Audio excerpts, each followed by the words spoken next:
여기가 오늘 제사 지내는 집 맞나요? 네, 그런데 당신은 누구시고 왜? 진호는 경계심을 늦추지 않으며 물었습니다. 이상한 사람이 갑자기 나타나서 제사에 대해 묻는 것이 이해되지 않았거든요. 오늘 이곳에서 제사 지내는 분이 제 아버지일지도 모릅니다. 오늘의 이야기는 마음속 깊이 묻어둔 추억을 꺼내보는 시간입니다.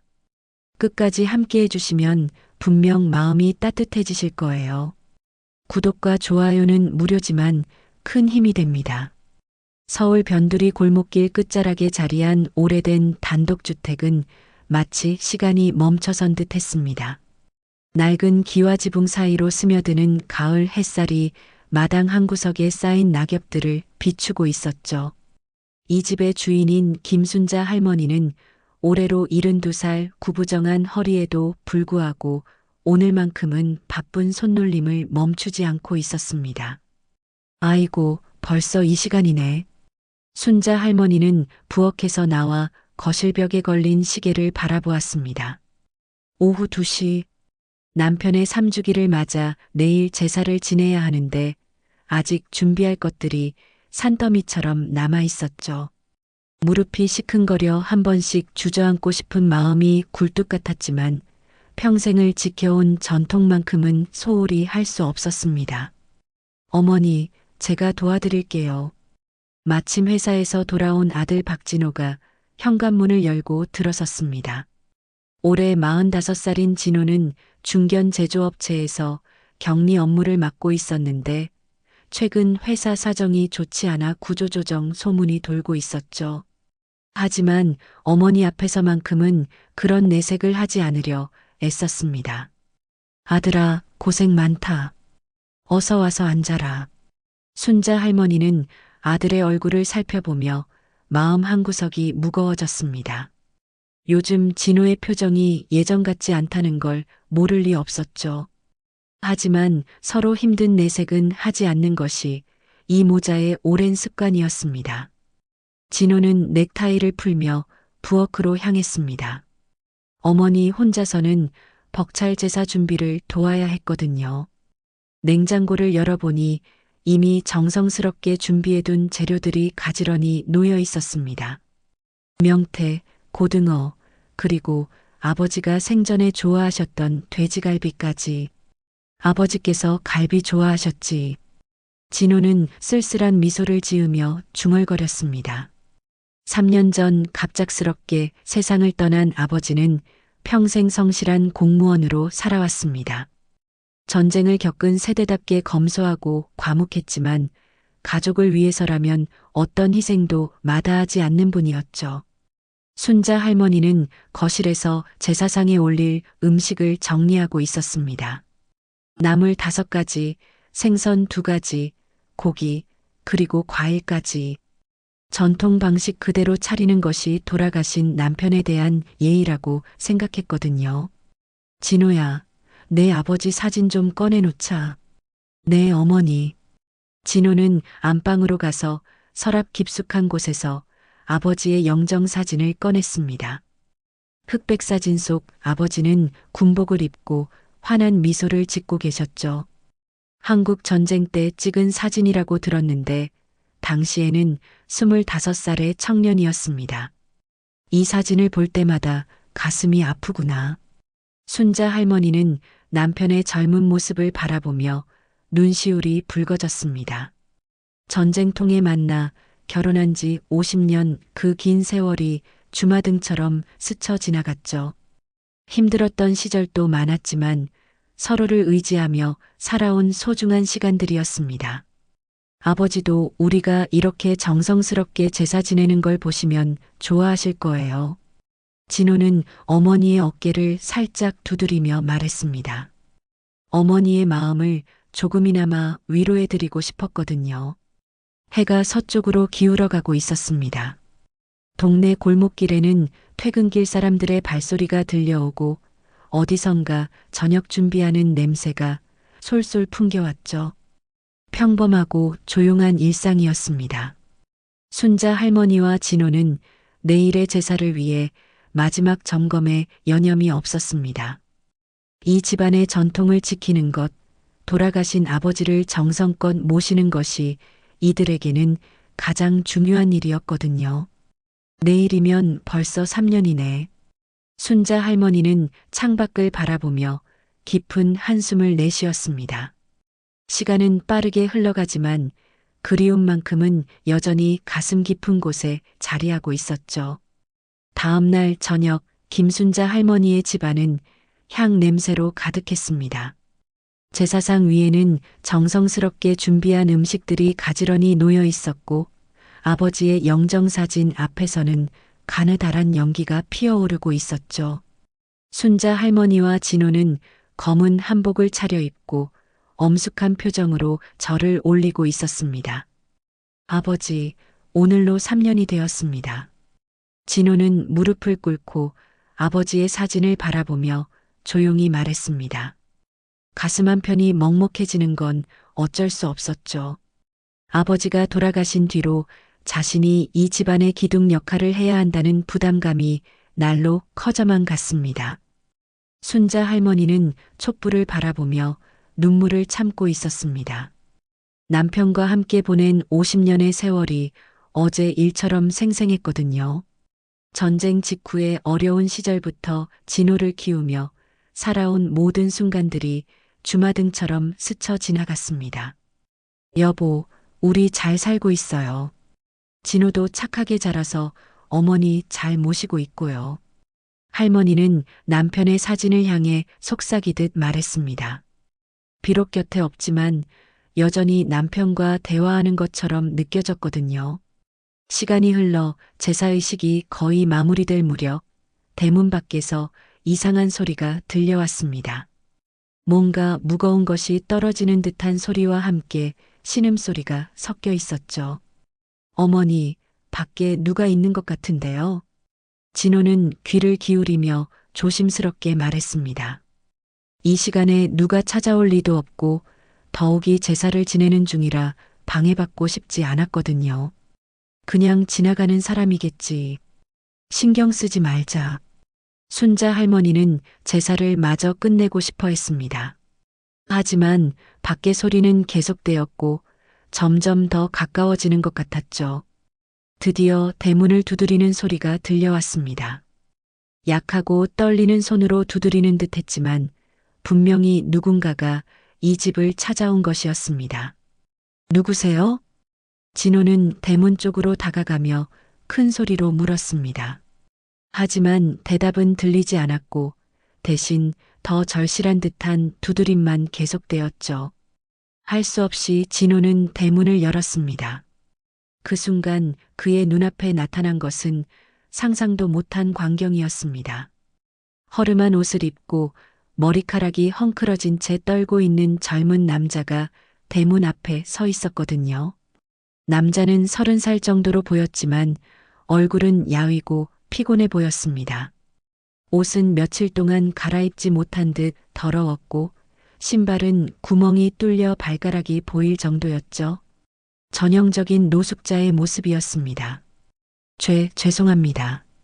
젊은 남자는 떨리는 목소리로 말을 꺼냈습니다. 추위 때문인지 긴장 때문인지 온몸이 부들부들 떨리고 있었죠.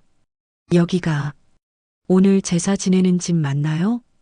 네, 그런데 당신은 누구시고 왜? 진호는 경계심을 늦추지 않으며 물었습니다. 이상한 사람이 갑자기 나타나서 제사에 대해 묻는 것이 이해되지 않았거든요. 오늘 이곳에서 제사 지내는 분이 제 아버지일지도 모릅니다. 젊은 남자의 말에 진호는 깜짝 놀랐습니다. 뭔가 잘못 들은 것 같았거든요. 자신의 아버지가 이런 노숙자와 무슨 관련이 있다는 말인지 도무지 이해할 수 없었습니다. 뭐라고요? 무슨 말씀이세요? 저기, 혹시 박대수 아저씨, 박대수 할아버지 제사인가요? 젊은 남자가 아버지의 이름을 정확히 말하는 순간 진호는 온몸에 전율이 흘렀습니다. 이 낯선 남자가 어떻게 아버지의 이름을 알고 있는 것인지 전혀 이해할 수 없었거든요. 진우야, 누구야? 순자 할머니가 걱정스러운 목소리로 부엌에서 나왔습니다. 대문 앞에서 이상한 대화 소리가 들려서 불안해졌거든요. 젊은 남자는 떨리는 손으로 품속에서 무언가를 꺼냈습니다. 그것은 세월의 흔적이 역력한 오래된 사진이었죠. 사진의 가장자리는 헤어져 있었고 색깔도 많이 바랬지만 그 속의 인물들은 선명하게 보였습니다. 이 사진을 보세요. 사진 속에는 군복을 입은 젊은 남자가 서 있었습니다. 그리고 그 옆에는 하얀 한복을 입은 예쁜 여성과 그녀의 품에 안긴 어린 아이가 있었죠. 군복을 입은 남자의 얼굴은 놀랍게도 진호가 아는 아버지의 젊은 시절 모습과 똑같았습니다. 순자 할머니는 그 사진을 보는 순간 다리에 힘이 빠져 주저앉을 뻔했습니다. 분명히 남편의 모습이었지만 옆에 있는 여자와 아이는 전혀 모르는 사람들이었거든요. 이게 대체 무슨... 진호도 말을 잇지 못하고 사진을 바라보고만 있었습니다. 아버지의 젊은 모습은 분명했지만 자신이 알고 있던 가족 사진과는 완전히 달랐거든요. 향 연기가 여전히 피어오르는 가운데 이 평범했던 제사의 밤은 갑작스럽게 낯선 세계로 변해버렸습니다. 순자 할머니는 떨리는 손으로 사진을 받아들었습니다. 가까이서 자세히 들여다보니 더욱 확실해졌죠. 분명히 자신의 남편 박대수의 젊은 시절 모습이었습니다. 하지만 그 옆에 서 있는 여자와 아이는 도무지 기억나지 않았습니다. 이 사진이 어디서 나온 거예요? 순자 할머니의 목소리는 가늘게 떨렸습니다. 마치 꿈을 꾸는 것 같았거든요. 50년을 함께 산 남편에 대해 모르는 이야기가 있다는 것이 믿어지지 않았습니다. 젊은 남자는 무릎을 꿇고 앉으며 고개를 숙였습니다. 그의 눈에서는 눈물이 흘러내리고 있었죠. 할머니, 저는 이강민이라고 합니다. 그리고 이 사진 속 아이가 바로 저입니다. 강민의 말에 진호는 크게 당황했습니다. 자신보다 15살이나 어린 이 남자가 아버지와 관련이 있다는 것 자체가 믿기 어려웠거든요. 말도 안 돼요. 우리 아버지는 평생 어머니 한 분만 사랑하셨어요. 어떻게 다른 여자와... 진호야, 잠깐만. 순자 할머니는 아들을 제지하며 강민을 바라보았습니다. 마음 한구석에서 떠오르는 기억이 있었거든요. 남편이 전쟁터에서 몇 달 동안 연락이 끊어졌던 시절이 있었습니다. 당신 어머니는 어떤 분이세요? 제 어머니는 김영숙이라고 하셨습니다. 평양에서 피난 내려온 분이었다고 들었어요. 강민은 조심스럽게 대답했습니다. 어머니로부터 들은 이야기를 떠올리며 말을 이어갔죠. 어머니 말씀으로는 전쟁 중에 아버지와 만나서 잠시 함께 살았다고 하셨어요. 그때 저를 가졌고요. 순자 할머니는 가슴이 쿵 내려앉는 것을 느꼈습니다. 남편이 전쟁터에서 부상을 당해 후방병원에 입원해 있을 때였습니다. 그때 몇 달 동안 소식이 끊어져 죽었는 줄 알고 얼마나 걱정했던지요. 그때가 언제였나요? 1951년 겨울이라고 들었습니다. 순자 할머니는 그 해를 기억하고 있었습니다. 자신이 진호를 임신하기 전 남편과 결혼한 지 얼마 되지 않았을 때였죠. 그때 남편은 정말 오랫동안 연락이 없었습니다.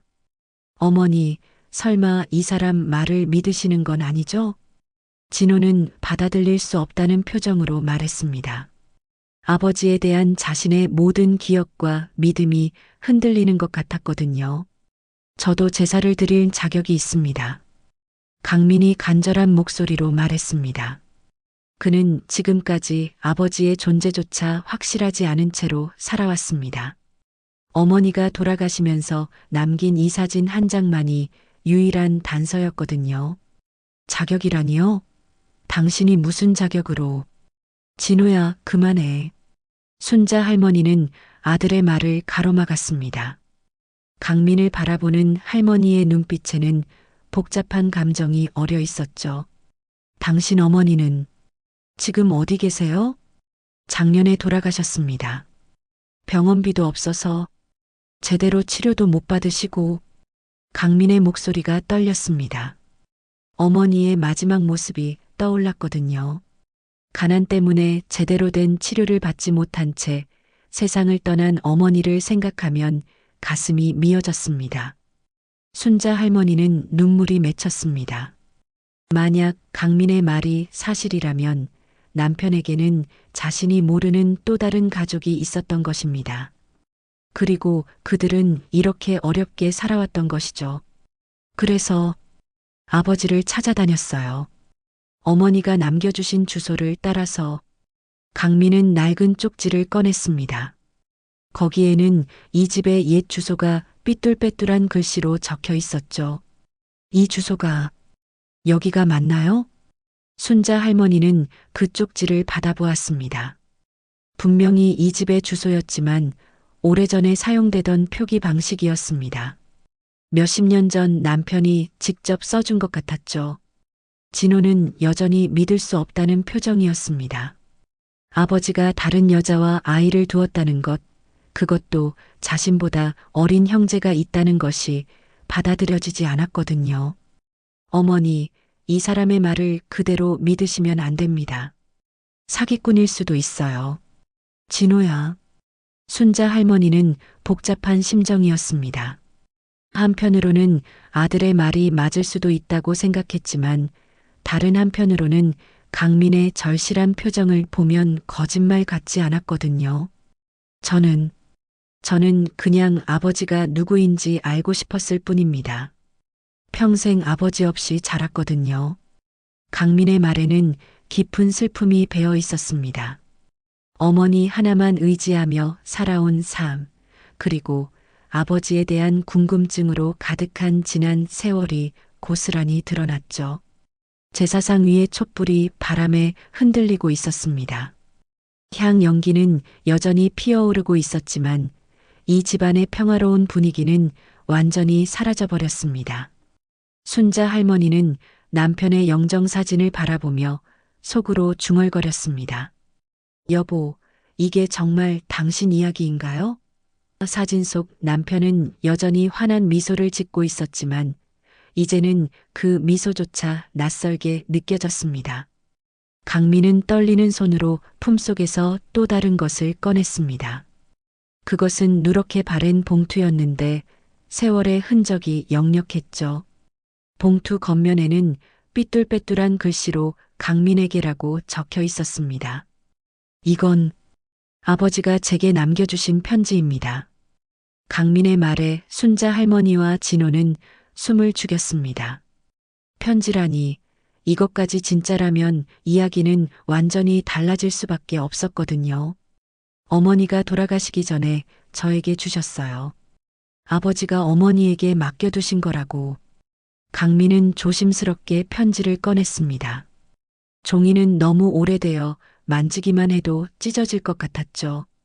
하지만 그 안에 적힌 글씨는 아직도 읽을 수 있을 정도로 선명했습니다. 순자 할머니는 편지를 받아들며 손이 덜덜 떨었습니다. 그 글씨체를 보는 순간 가슴이 쿵 내려앉았거든요.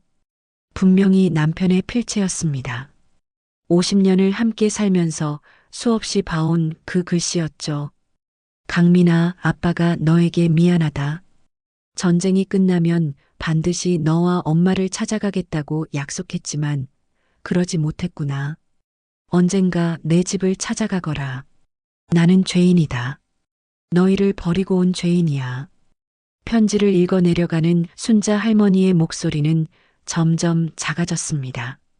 남편의 글씨로 쓰인 이 편지가 진짜라면 자신이 알고 있던 남편은 완전히 다른 사람이었던 것입니다. 어머니, 그 편지 정말 아버지가 쓰신 게 확실해요? 진호는 여전히 믿으려 하지 않았습니다. 아버지가 평생 숨겨온 비밀이 있었다는 것, 그것도 이렇게 갑작스럽게 드러났다는 것이 받아들여지지 않았거든요. 이건 분명히 당신 아버지 글씨야.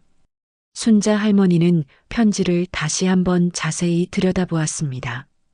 글씨체뿐만 아니라 남편만의 특유한 표현 방식까지 그대로였죠. 의심할 여지가 없었습니다. 진호는 갑자기 편지를 빼앗으며 소리쳤습니다. 이런 가짜 편지로 우리를 속이려고 하는 거야? 이건 사기야, 사기. 진호야, 진정해. 하지만 진호는 이미 흥분 상태였습니다. 편지를 찢어버리려고 하는 순간 강민이 필사적으로 말렸습니다. 제발요. 그건 저에게 남은 유일한 아버지의 흔적이에요. 두 사람이 편지를 사이에 두고 실랑이를 벌이는 사이 밖에서 웅성거리는 소리가 들려왔습니다. 벌써 동네 사람들이 모여든 것 같았죠. 어머, 저 집에 무슨 일이 있나 봐. 제사 지내는 날에 저렇게 시끄러우면 안 되는데. 골목 입구부터 하나둘씩 사람들이 모여들기 시작했습니다. 이 조용한 동네에서 이런 소동이 벌어지는 것은 흔한 일이 아니었거든요. 김할머니네 집 앞에 이상한 사람이 왔다더라. 어떤 사람인데? 글쎄, 노숙자같이 생긴 젊은 놈이. 동네 아주머니들의 수군거림이 점점 커졌습니다. 소문은 삽시간에 퍼져나갔죠. 순자 할머니는 이런 상황이 견딜 수 없었습니다. 평생을 조용히 살아온 이 집이 동네 사람들의 구경거리가 되는 것을 원하지 않았거든요. 진호야, 어서 문을 닫자. 하지만 이미 늦었습니다. 호기심에 찬 시선들이 대문 안쪽까지 들여다보고 있었죠. 저기 정말 그 집 아저씨 아들 맞나? 그런 것 같은데. 근데 왜 저렇게 초라하게 생겼지? 혹시 숨겨둔 아들이 있었던 건 아닐까? 동네 사람들의 추측은 점점 구체적이 되어 갔습니다. 그들의 상상력은 현실보다 더 드라마틱했죠. 그 집 아저씨, 전쟁통에 다른 여자랑. 아이고, 그런 일도 있나 봐. 김할머니 불쌍하시겠다. 평생 모르고 살았을 텐데. 순자 할머니는 이런 소리들을 들으며 얼굴이 화끈거렸습니다. 동네에서 모범적인 가정으로 통해왔는데 이제는 모든 것이 무너져 내리는 것 같았죠. 진호는 더욱 화가 났습니다. 가족의 명예가 땅에 떨어지는 것을 지켜볼 수만은 없었거든요. 당신 때문에 우리 가족이 이상한 소문에 휩싸이게 됐어요. 진호가 강민을 향해 소리치자 강민은 고개를 푹 숙였습니다. 자신 때문에 이런 일이 생긴 것 같아 미안했지만 그렇다고 포기할 수는 없었습니다. 죄송합니다. 하지만 저도 아버지를 알고 싶어요. 아버지? 우리 아버지가 당신 아버지라는 증거가 뭐예요? 사진 한 장, 편지 한 통으로. 진호의 목소리는 점점 높아져 갔습니다. 동네 사람들도 그 소리를 다 들을 수 있을 정도였죠. 이때 강민이 또 다른 것을 꺼냈습니다. 그것은 낡은 군번줄이었습니다. 가죽끈은 거의 삭아서 끊어질 것 같았지만 그 위에 달린 작은 금속 명찰은 아직도 글씨를 읽을 수 있었죠. 이것도 아버지 것입니다. 명찰에는 박대수라는 이름이 선명하게 새겨져 있었습니다. 그리고 그 아래에는 군번과 소속 부대까지 적혀 있었죠. 순자 할머니는 그 군번줄을 보는 순간 주저앉고 말았습니다. 분명히 남편이 전쟁터에서 차고 다니던 그것이었거든요. 남편이 제대할 때까지 목에 걸고 있던 바로 그 군번줄이었습니다. 이건 대체. 동네 사람들의 웅성거림은 더욱 커졌습니다. 이제는 확실히 뭔가 특별한 일이 벌어지고 있다는 것을 알 수 있었거든요. 제사상 위의 촛불이 바람에 흔들리며 꺼져갔습니다. 마치 이 집안의 평화도 함께 꺼져가는 것 같았죠. 밤이 깊어갈수록 진호의 분노는 더욱 커져만 갔습니다. 동네 사람들이 하나둘 집으로 돌아간 뒤에도 그의 마음은 진정되지 않았죠.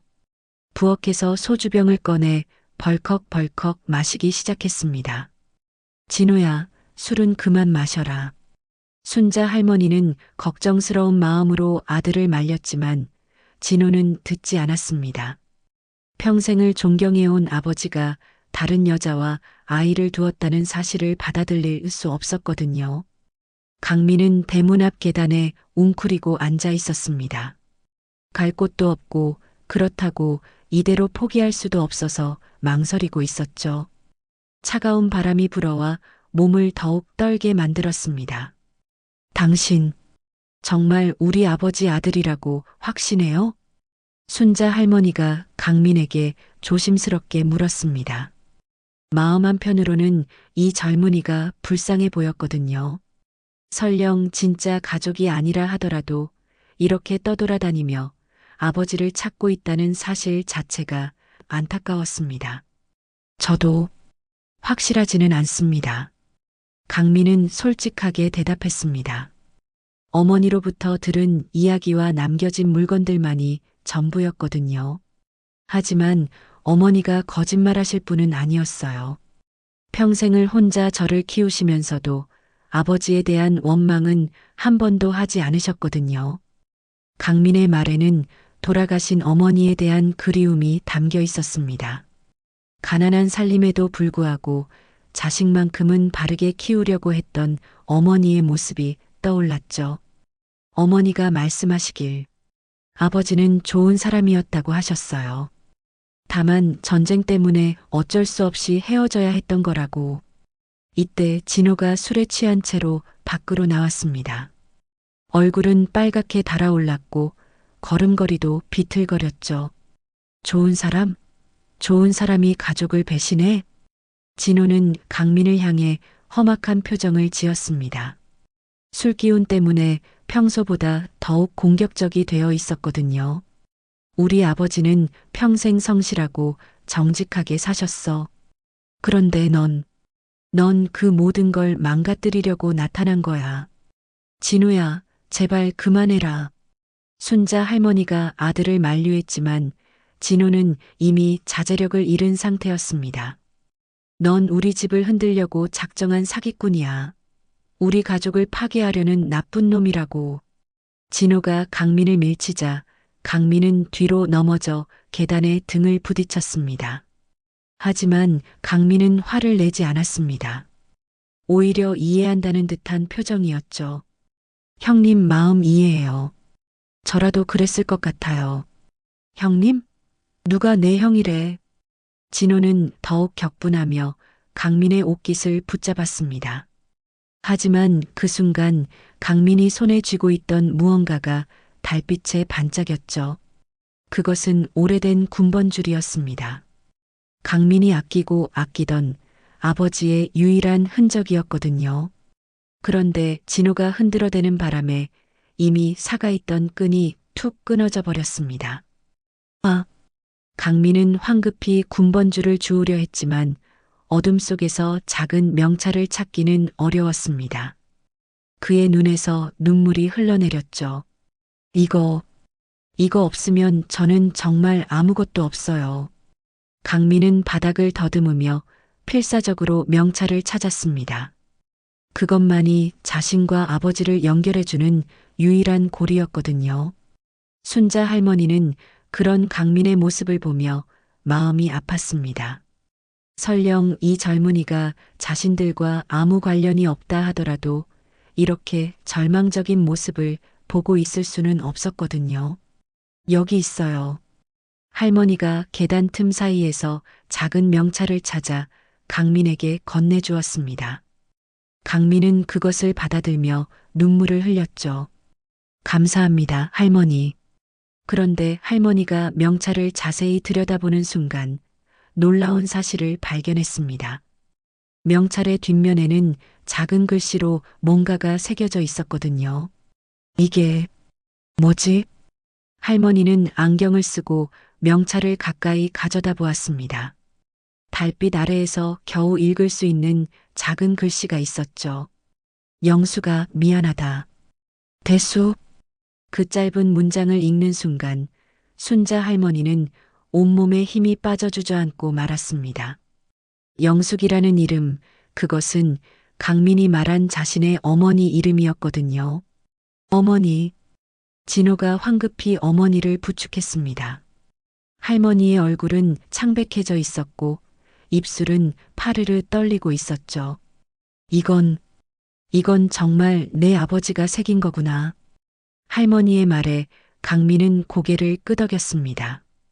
어머니로부터 들었던 이야기가 떠올랐거든요. 어머니가 그러셨어요. 아버지가 헤어지기 전에 이 명찰에 뭔가를 새겨주셨다고. 진호는 그 명찰을 빼앗듯이 가져다 보았습니다. 분명히 아버지의 손글씨였습니다. 아버지만의 특유한 글씨체였죠. 이게 진짜라는 말이야? 진호의 목소리는 떨렸습니다. 지금까지 부정하려고 했던 모든 것들이 사실이었다는 증거가 눈앞에 있었거든요. 제사상 위에서는 향 연기가 다시 피어오르고 있었습니다. 바람에 꺼졌던 촛불도 순자 할머니가 다시 켜놓았죠. 하지만 이제 그 촛불빛은 예전과 달리 어둡고 쓸쓸해 보였습니다. 아버지, 정말 그런 일이 있었던 건가요? 진호는 아버지의 영정사진을 바라보며 중얼거렸습니다. 사진 속 아버지는 여전히 환한 미소를 짓고 있었지만 이제는 그 미소 뒤에 숨겨진 비밀이 있다는 것을 알 수 있었죠. 순자 할머니는 무릎을 꿇고 오열했습니다. 50년 동안 함께 살아온 남편에게 이런 비밀이 있었다는 것, 그리고 어디선가 또 다른 아들이 힘겹게 살아가고 있었다는 것이 받아들여지지 않았거든요. 제사상 위의 술잔이 바람에 흔들리더니 결국 쓰러져 버렸습니다. 술이 바닥에 쏟아지며 마루 전체에 퍼져나갔죠. 마치 이 집안의 평화도 함께 무너져 내리는 것 같았습니다. 새벽 2시가 넘어서야 집안이 조용해졌습니다. 진호는 술이 깨면서 소파에서 잠들어 버렸고 강민은 여전히 대문 앞에 웅크리고 앉아 있었죠. 순자 할머니만이 잠들지 못한 채 안방에서 뒤척이고 있었습니다. 할머니는 침대에서 일어나 서랍장으로 향했습니다. 가장 아래쪽 깊숙한 곳에 넣어둔 오래된 상자를 꺼냈죠. 그 안에는 남편이 남긴 여러 가지 물건들이 들어 있었습니다. 여보, 정말 그런 일이 있었던 건가요? 할머니는 남편의 사진을 바라보며 조용히 말했습니다.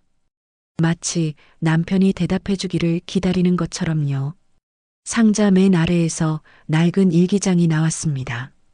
남편이 전쟁 직후부터 몇 년 동안 썼던 일기였죠. 할머니는 그동안 이 일기를 읽어볼 생각을 해본 적이 없었습니다. 남편의 사적인 기록을 엿본다는 것이 예의에 어긋난다고 생각했거든요. 하지만 이제는 달랐습니다. 진실을 알아야만 했죠. 1950년 10월 20일 할머니는 떨리는 손으로 일기장을 펼쳤습니다. 남편의 친숙한 글씨가 눈에 들어왔죠. 오늘 부상이 많이 나아졌다. 영숙이가 정성껏 간병해주는 덕분인 것 같다. 이 여자는 정말 착하다. 평양에서 혼자 피난 내려와 어려운 처지인데도 나를 돌봐준다. 할머니의 가슴이 쿵 내려앉았습니다. 영숙이라는 이름이 나온 것입니다. 강민이 말한 자신의 어머니 이름이었죠. 다음 페이지를 넘겨보았습니다. 1950년 12월 5일. 영숙이가 아이를 가졌다고 한다. 내 아이다. 어떻게 해야 할지 모르겠다. 고향에는 순자가 기다리고 있는데 할머니는 눈물이 흘러내리는 것을 느꼈습니다.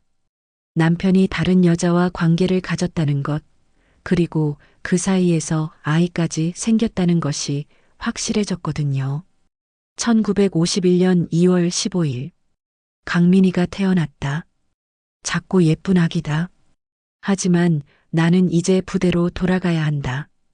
영숙이에게 미안하다. 이 아이에게도 미안하다. 할머니는 일기를 읽으면서 남편의 마음을 이해할 수 있었습니다. 전쟁이라는 극한 상황에서 생과 사의 갈림길에서 만난 사랑이었던 것이죠. 하지만 그렇다고 해서 배신감이 사라지는 것은 아니었습니다. 1951년 3월 10일 부대 복귀 명령이 떨어졌다. 영숙이에게 군번줄을 남겨주었다.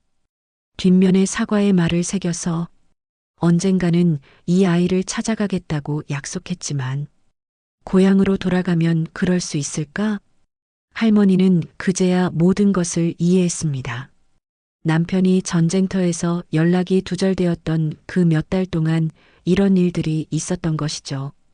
1951년 5월 20일 고향으로 돌아왔다. 순자와 결혼 준비를 하고 있다. 하지만 마음 한구석이 무겁다. 강민이와 영숙이가 지금 어떻게 지내고 있을까? 나는 그들을 버린 죄인이다. 일기는 거기서 끝나 있었습니다. 그 이후로는 남편이 일기를 쓰지 않았던 것 같았죠. 할머니는 일기장을 덮고 깊은 한숨을 내쉬었습니다. 이제 모든 것이 명확해졌습니다. 강민은 정말로 남편의 아들이었던 것이죠. 할머니는 조용히 방문을 열고 밖으로 나왔습니다. 강민은 여전히 대문 앞에서 추위에 떨고 있었습니다. 갈 곳이 없어 망설이고 있는 것 같았죠. 강민아. 할머니의 부름에 강민이 고개를 들었습니다. 할머니의 표정이 전과 다르다는 것을 느낄 수 있었죠. 안으로 들어와라. 추운데 밖에서 뭐하니? 강민은 어리둥절한 표정이었습니다. 조금 전까지만 해도 자신을 의심하던 할머니가 갑자기 온화한 목소리로 말하고 있었거든요. 할머니, 내가 우리 집을 찾아온 건 우연이 아니야. 할머니는 강민의 손을 잡으며 말했습니다. 그 손은 거칠고 차가웠지만 할머니에게는 남편의 손과 비슷하게 느껴졌죠. 이건 내 아버지의 마지막 바람이었어. 내가 이 집을 찾아오기를 바라셨던 거야. 할머니는 일기장을 강민에게 건네주었습니다. 강민은 떨리는 손으로 일기장을 받아들었죠. 이걸 읽어봐도 될까요? 그래야 해. 내 아버지의 마음을 알아야 하니까. 강민은 일기를 읽기 시작했습니다. 아버지의 글씨로 쓰인 자신에 대한 이야기를 읽으면서 눈물이 흘러내렸죠. 아버지가 자신을 사랑했다는 것, 하지만 어쩔 수 없는 상황 때문에 떠날 수밖에 없었다는 것을 알 수 있었습니다. 아버지가 저를 잊지 않고 계셨구나. 이때 진호가 잠에서 깨어나왔습니다. 어머니와 강민이 함께 있는 모습을 보고 놀랐죠. 어머니, 뭐 하시는 거예요? 진호야, 이제 우리가 받아들여야 할 때가 됐다. 할머니는 아들에게도 일기장을 보여주었습니다. 진호는 아버지의 일기를 읽으면서 충격에 휩싸였죠. 지금까지 자신이 알고 있던 아버지와는 완전히 다른 모습이었거든요. 아버지가 정말 이런 일을, 내 아버지도 사람이었어. 완벽하지 않은 인간이었던 거야. 할머니는 아들의 어깨에 손을 올리며 말했습니다. 이제는 받아들여야 할 현실이었죠. 하지만 아버지는 평생 그 일을 후회하며 사셨어. 그리고 마지막까지 강민이를 걱정하셨고, 진호는 강민을 바라보았습니다. 이제 그가 정말 자신의 형이라는 것을 인정할 수밖에 없었죠. 아버지의 일기가 모든 것을 증명하고 있었거든요. 제사상 위에 향 연기가 다시 피어오르고 있었습니다. 이번에는 더욱 진하고 깊게 마치 하늘에 계신 아버지에게 이 모든 상황이 전해지기를 바라는 것처럼요. 새벽 4시 제사상 앞에는 세 사람이 나란히 앉아 있었습니다. 순자 할머니, 진호, 그리고 강민. 촛불은 여전히 타오르고 있었고 향 연기는 천천히 하늘로 올라가고 있었죠. 진호는 한동안 말을 하지 않고 아버지의 영정사진만 바라보고 있었습니다. 아버지의 일기를 읽고 나니 마음이 복잡해졌거든요. 분노와 실망, 그리고 이해하려는 마음이 뒤섞여 있었습니다. 형님, 강민이 조심스럽게 말을 꺼냈습니다. 하지만 진호는 여전히 대답하지 않았죠. 진호야, 이제 받아들여야 해. 순자 할머니가 아들의 어깨를 두드리며 말했습니다. 할머니도 처음에는 받아들이기 어려웠지만 남편의 일기를 읽고 나니 모든 것이 이해됐거든요. 어떻게 받아들여요, 어머니? 진호의 목소리는 떨렸습니다. 평생을 존경해온 아버지가 다른 여자와 아이를 두었다는 것, 그것도 자신이 태어나기 전에 이미 형이 있었다는 것이 쉽게 받아들여지지 않았거든요.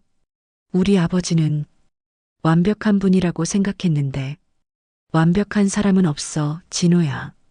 할머니는 제사상 위의 술잔을 바라보며 말했습니다. 남편과 함께한 50년의 세월을 떠올리고 있었죠. 내 아버지도 그저 평범한 사람이었어. 전쟁이라는 극한 상황에서 실수를 했을 수도 있는 거야.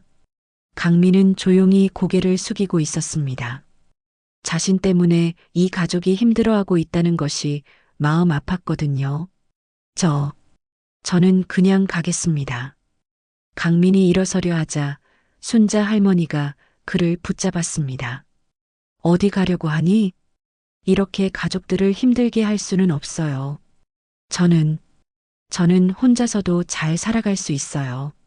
하지만 할머니는 강민의 손을 놓지 않았습니다.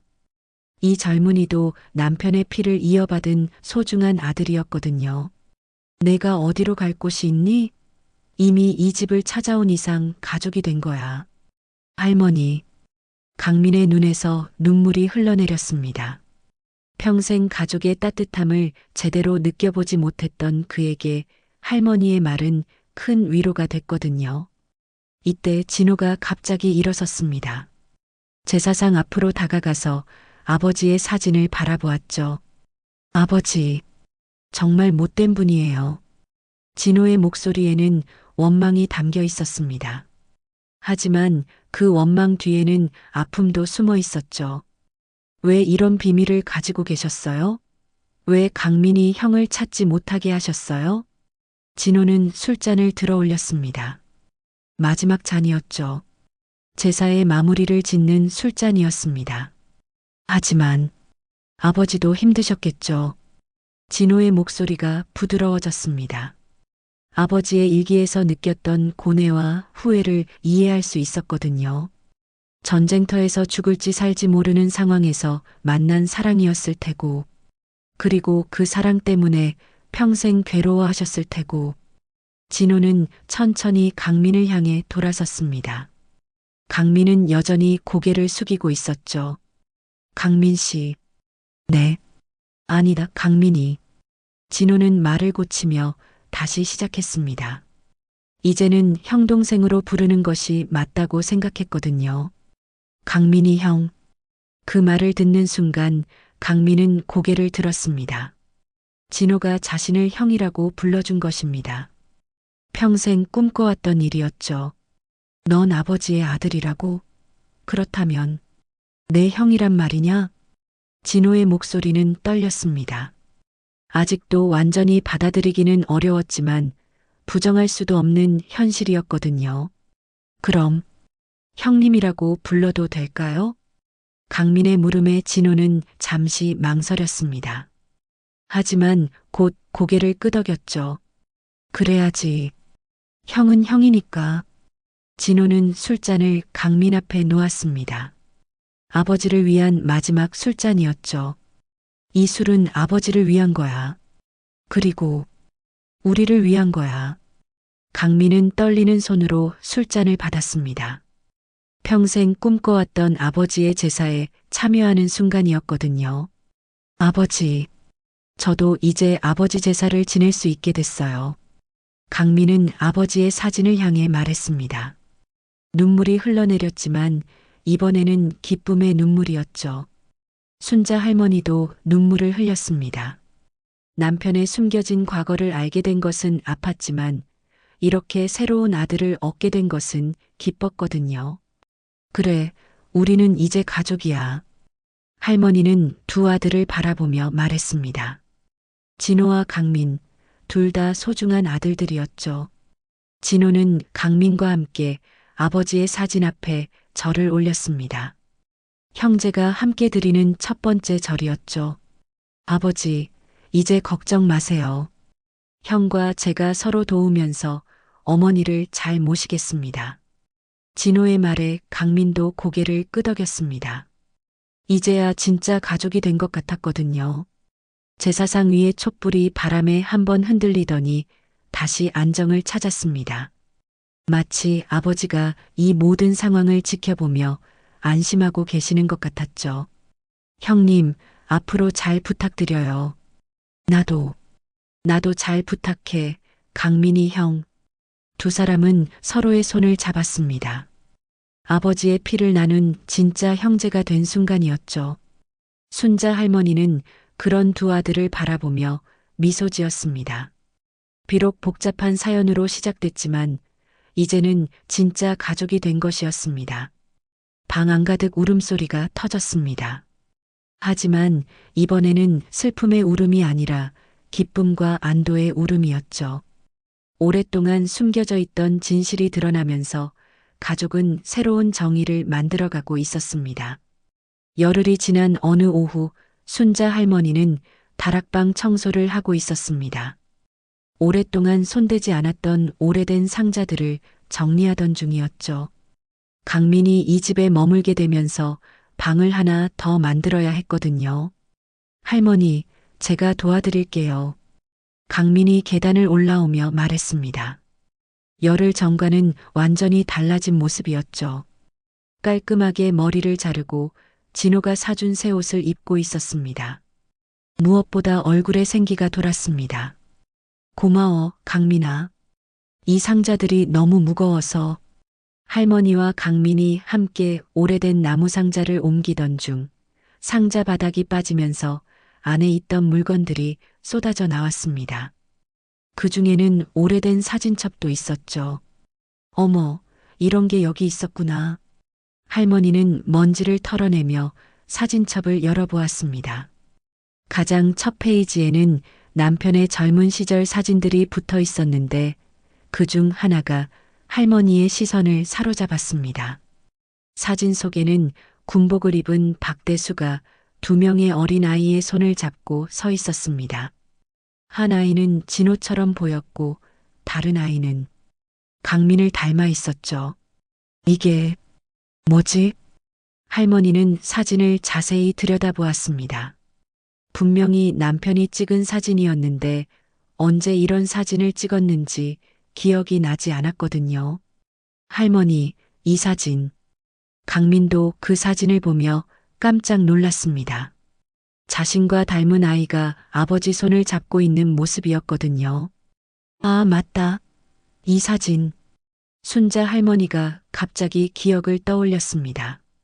남편이 생전에 언젠가 아이들과 함께 찍고 싶은 사진이 있다고 말했던 적이 있었거든요. 내 아버지가 직접 그려서 만든 합성 사진이야. 사진관에서 기술자에게 부탁해서.